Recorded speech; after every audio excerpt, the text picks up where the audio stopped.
These are the tales from South Florida for you, with your host, Bill Monty. Welcome to Tales from South Florida, where we take a talk down memory lane and uncover the stories, the legacies, and the sometimes overlooked characters that shape this vibrant, sun-soaked place we call home.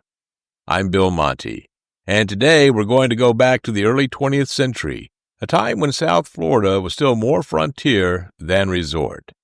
This episode is about the Deering brothers, Charles and James, two wealthy industrialists whose love for South Florida helped shape both its cultural and natural landscape.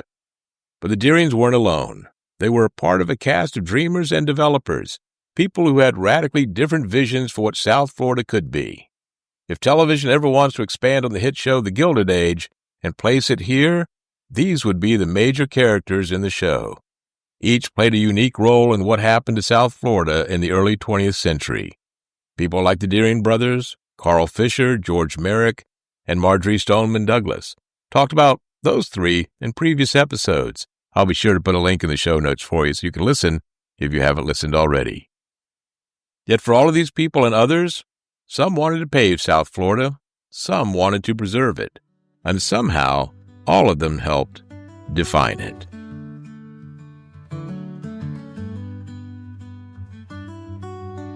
Let's start with Charles Deering. The older of the two brothers, he was born in 1852 in Maine. Charles was what we might call a Renaissance man.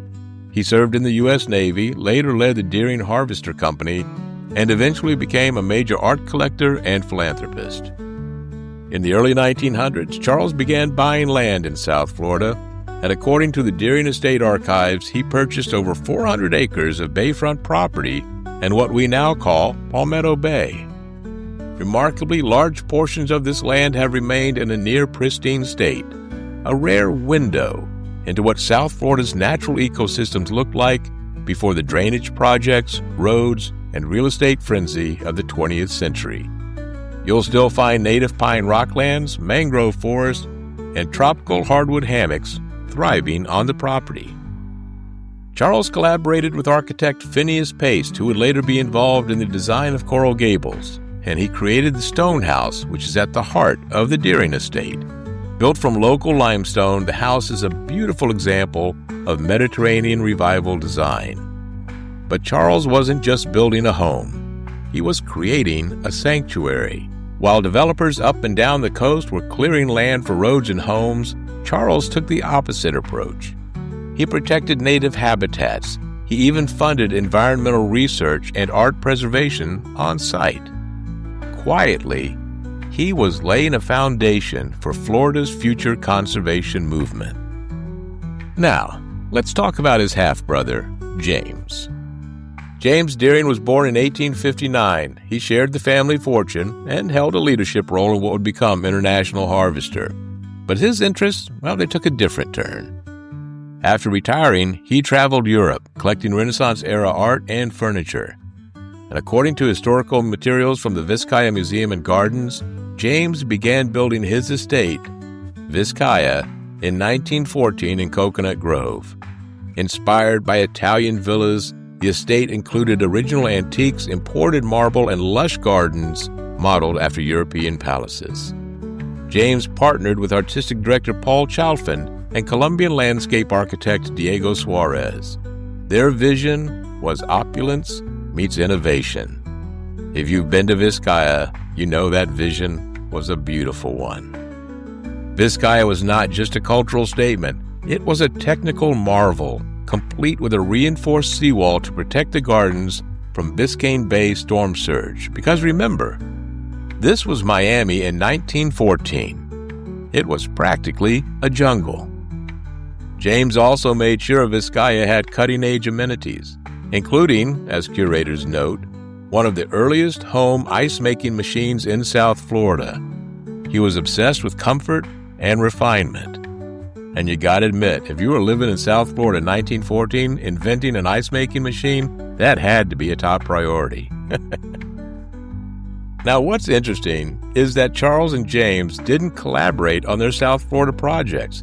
In fact, They seem to represent two sides of the same coin. Charles preserved nature, James imported European culture. Yet they both helped shape Miami's identity, one through protection, the other through presentation. Meanwhile, as I mentioned before, other notable figures were building their own legacies across the region. Carl Fisher, the Indiana entrepreneur and auto magnate, was carving out Miami Beach from mangrove swamp. He was the opposite of Charles Deering. He was brash, aggressive, and entirely focused on development. Fisher filled land, built hotels, and marketed South Florida as a winter paradise for the rich. George Merrick, on the other hand, he had a more refined vision. He created Coral Gables, the city beautiful, inspired by Mediterranean cities. Merrick's team included the aforementioned Phineas Paste, same architect that Charles worked with, and Denman Fink, an artist who helped define Coral Gables' visual identity. And then there was Addison Meisner. But more about Addison Meisner on our next episode. And of course, we cannot talk about the preservation of Florida without mentioning Marjorie Stoneman Douglas. While there's no documented interaction between Douglas and Charles Deering, their philosophies were closely aligned. In her landmark book, The Everglades River of Grass, Douglas reframed Florida wetlands as a life-giving ecosystem and not just useless swamp. Decades before Douglas's advocacy, Charles Deering was quietly preserving upland forest and wetlands on his estate. His decisions laid early groundwork for the broader conservation ethic that Douglas would later champion on a national stage. I've explored each of these people's impact on our corner of the Sunshine State in other episodes, and again, I'll include links to those in the show notes. What makes the Deering brothers so compelling is how ahead of their time they were. At a moment in history when South Florida was being chopped, dredged, and subdivided, Charles and James used their wealth in radically different and strangely complementary ways. One chose to protect, the other chose to elevate. Their legacy is more than just two beautiful homes.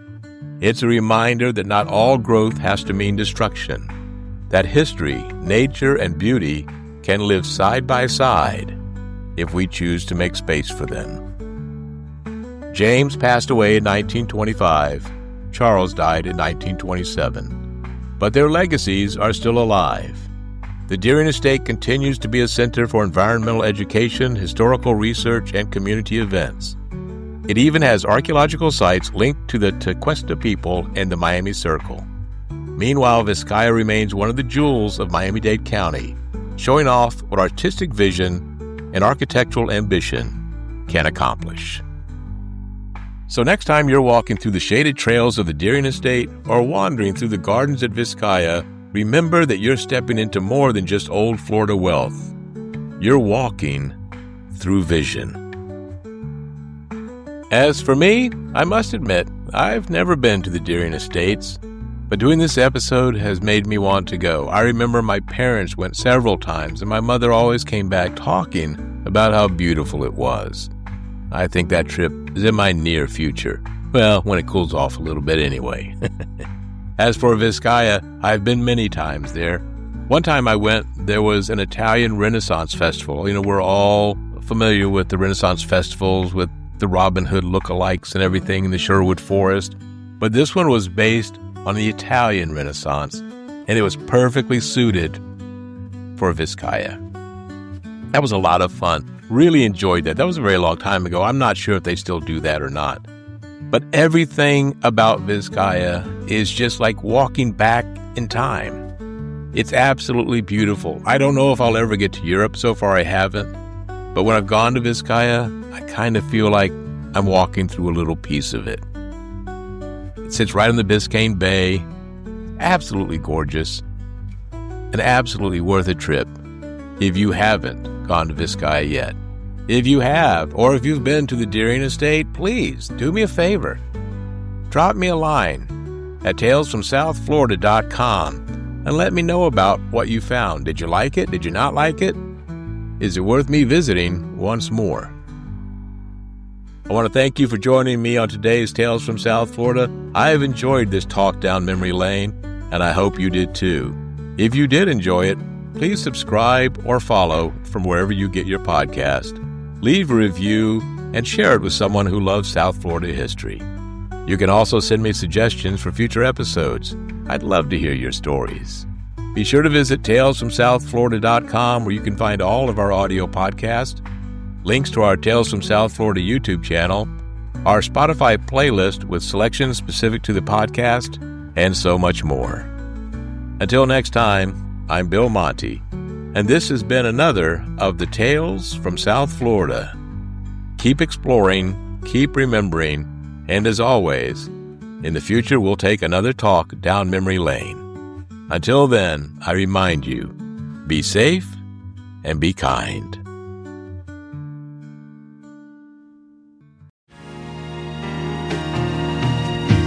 Let's take a talk down memory lane, 'cause the stories around here are just insane. Pirates World, the Sporto and Wolfies too. Palm Beach to Key West, that's where we grew. These are the tales from South Florida for you, with your host Bill Monty.